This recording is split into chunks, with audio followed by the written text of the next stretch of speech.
Hey there, BookTube. Noah. Everyone who reads it must converse is the channel. Thanks for coming by again. Fundamentals of Buddhism. I just wanted to, in this one, touch on the 5 precepts. They are a fundamental little five rules for conduct that the Buddha gave as just across the board for spiritual practice, and then touch on meditation. So in this, we'll see just more of the fundamental stuff that Buddhism requires for practice, and you know, as far as for a Western mind, it's very much the same kind of things that we've come in contact with. So, the 5 precepts are just like this. Number 1, refrain from taking life. We protect life in any way possible. Now, that is a conscious thing. There is certain stories in Buddhism that you'll come across if you're just reading sutras and stuff like this, or reading commentary from modern day Buddhists and things like that, where they're trying to never kill any insect or something like that, or never trying to accidentally, as a course of living your life, uh, take the life of another living being. That kind of thing is impossible, completely impossible. Our bodies, the way that they work, it could be argued that, you know, if you pop a mosquito or something. I mean, the mosquitoes are crazy here in the South, and so yeah, we're asked on to, you know, endure even slight little uh, irritations and sufferings like mosquitoes or something like that. Not to say that you can't do something about it, but everything is framed in the way of practice for a Buddhist mind. It's all about growth, and it's all about framing everything in your conscious life is practice. So, but very, very, very succinctly, what does that come down to? Thou shalt not kill, right? Number 2, refrain from taking what is not freely given. So there you have, thou shalt not steal. Buddhism is a belief system that grew in a culture where there were homeless people everywhere. They weren't a negative they weren't a burden on society. People freely fed, you know, these wandering monks and wandering men, older men that were, done with their household life and go to be and go to devote themselves to their spiritual life. There was a large group in their culture of those people that relied on other people for their food and things like that. They would go and they called it gathering alms, and they would take alms, go once a day. They would eat, once a day. At a certain point, they would go and go door to door, and whoever had, anything extra from their meals, their preparation, that those people would have set aside some and give them to the monks that come to their door. And it's merit, the merit is there for everybody involved. You're giving, you're receiving with gratitude and all that kind of thing. So it's a culture that's built on that kind of thing that this is coming up. So whatever is freely given, you accept, and without exception, really, But the underpinning of that is don't steal.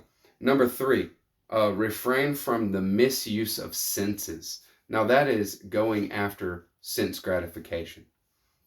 The biggest part of that is sex. Not to say don't engage in a sexual life or sexual behavior, but you don't misuse your senses. You don't go. Same thing with overeating. Same thing with just nowadays there's an abundance of illustrations for that. I'm sure if you pop to mind. So it's just an overuse, an over um, a misuse of your senses. They're here for a reason. We have our senses for a reason. To your eyes is to observe the beauty in the world, and to observe what your situation is in that way. But it can be misused, and the act of feeling, physical feeling and stuff, can be misused as well. So what that comes down to is sexual misconduct, and things like overeating, any kind of sense gratification that you go for, that is talking about everything in moderation, right? Number 4, refrain from wrong speech. Minding your speech and the words that come out of your mouth is a big thing in Buddhism.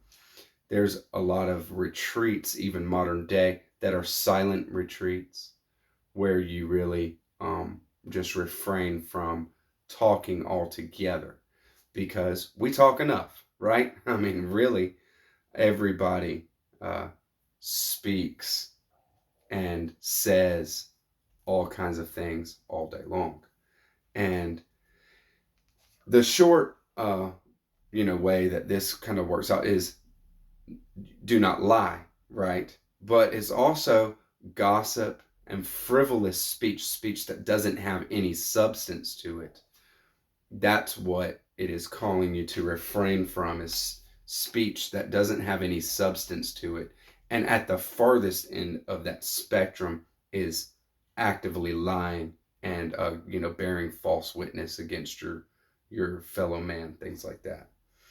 And then number 5 is refrain from intoxicants that cloud the mind. So there is, just like in the Bible, many instances of drinking wine, things like that. But it's the same thing that you will find in the Bible, in our Western frame of mind, that you refrain from getting intoxicated. It's a thing. Buddhism is very, very a conscious belief system. It's calling for you to be ever more and more conscious as you grow. You're not going to grow without recognizing more and being conscious of more stuff, in more experiences, and more, being more conscious of the other in your life. So intoxicants are just a very simple, easy to see block to that kind of thing. And that's it. Those are the 5 precepts given in Buddhism. And you can see that what they do is just provide a very fundamental moral basis for your activity in life. So hope you enjoyed that. Any questions or any kind of comment, please go ahead and leave it. And then we'll move on to meditation, because meditation is very, very fundamental to Buddhism, and not just Buddhism. This grew up in a culture where meditation is something that was pretty much practiced by everybody.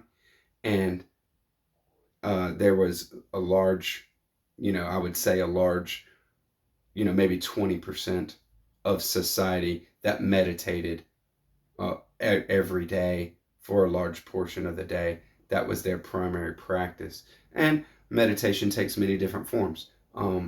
Chanting, affirmation, just chanting, saying something over and over. There's that kind of thing. Prayer is a form of meditation, and just staying silent is a form of meditation. There's meditation on all different things. So let's touch on a few of the different types of meditation in Buddhism. At the most fundamental Hinayana, first 500 years of Buddhism, in the Pali Canon, there is expounded a few different practices of meditation, and one is insight meditation. Vipassana is what it's called, and this is a meditation where you gain deeper and deeper insight into something. You're actually training your concentration.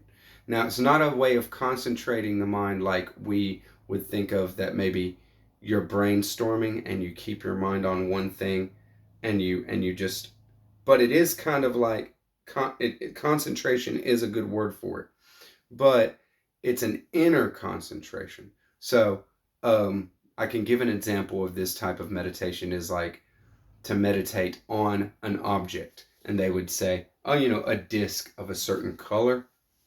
Pick a color, it doesn't matter.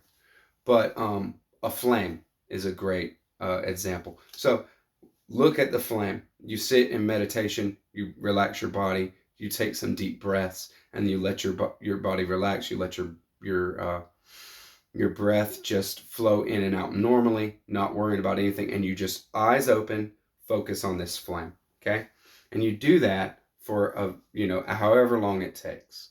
So once you get into that practice and you've done it for a length of time, a month, maybe longer, depending on your mind is what it comes down to, then you will actually be able to close your eyes and visually pull up a flame, that flame, and you can see a flame. And once you can do that, then you do it with eyes closed, and you do that until you gain you can actually go into that flame, and you can turn it around, you can see it from different points of view, and then this is like a process as well. You go into the flame and you actually kind of can enter the flame, and you gain insight from that kind of thing. Once you can do that kind of thing, and you find that in your meditation, you can actually sorry, you can actually do that with a concept. You can do that with an idea, and then you can bring that idea to mind. It at first in meditation, what your mind is going to do is go all over the place. You're going to have thoughts coming in and leaving, and you're going to get sidetracked and all this kind of stuff. But in Buddhism, there's the Buddha said that the mind is like releasing a bird. Your thoughts are like releasing a bird from a ship out in the ocean. The bird, it's going to fly around, it's going to go all here and there, but it's actually, there's nowhere for it to go out in the ocean. What it's going to do is come back to the boat and settle down eventually. That's what's going to happen. So that process has to be gone through. There's a lot of process to working with the mind, and that's just the way that it is. So sorry about the lawnmower over there. I don't know why. My neighbor definitely has the lawn cut. I don't know why they have their lawnmower going. Maybe they saw a patch or something. Another type of meditation is the Anapanasati Sutra. It is a meditation on the breath, and basically that is the meditation of process. So that is using a natural process that is going on all the time. You don't have to do anything. Anybody can sit and meditate on the breath, and you basically just sit and you watch the breath, and you let the mind do whatever it's going to do, and you just witness and observe the breath. And your mind is going to go here, there, and everywhere, and thoughts are going to come up. You're going to replay conversations and things from the day, but eventually your mind will be able to just focus on the breath. And then when you start focusing on the breath, you're actually going to be observing a process. And when you observe that process, and you just let go of all, anything that comes up, just keep letting go, and you observe the process, it becomes a meditation on self and inner and outer, because The breath actually starts right at your nostrils, where the air is coming into your nostrils, and you feel that barrier. Seems like there's a barrier there. And the same thing happens, like I said, with the insight meditation, because your mind, our minds are going to go step by step through the process of getting deeper into ourselves. There's only one way that it happens. Different instances, like different circumstances for all different temperaments and personalities. But we will get to the same kind of thing where you feel that barrier, and you penetrate it. You can get in that kind of thing, and you just, realization happens. Meditation is a very loose, free place where uh, where insights and realizations happen. So there's that kind of meditation. And then the third type of meditation that's in the Pali Canon is meditation on feeling, just your body feeling.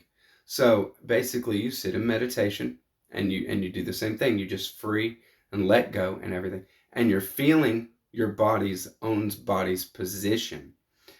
The ground underneath you, the air hitting your body. If you're outside, you're going to feel a breeze, things like that.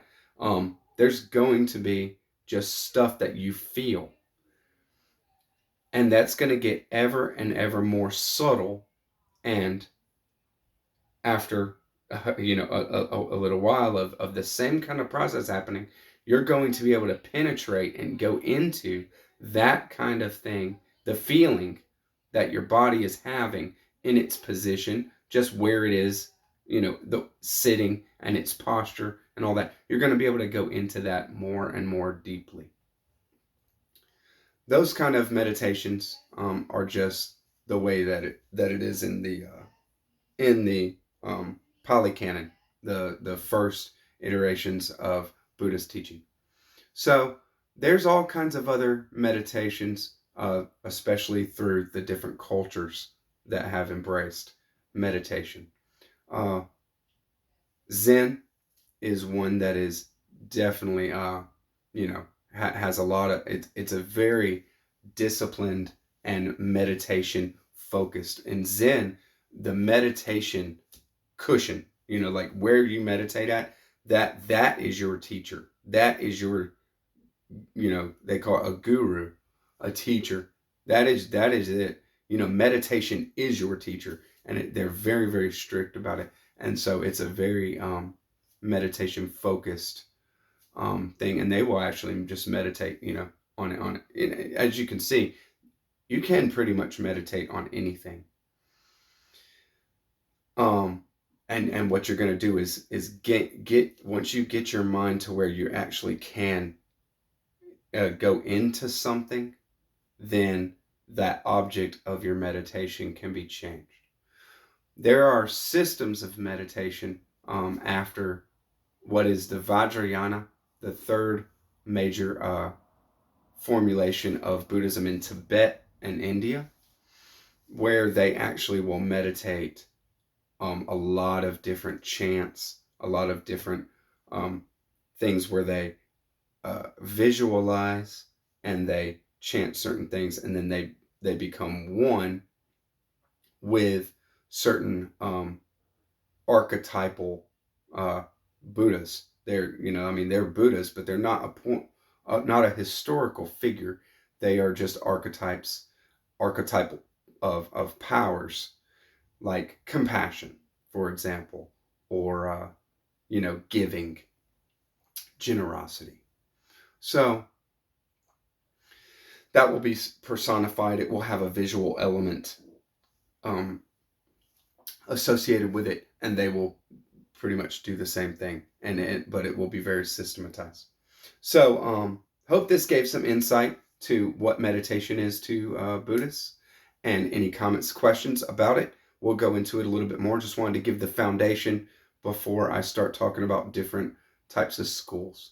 And so I hope y'all are enjoying this booktube, and holler if you got anything. Catch you on the next one. Bye-bye.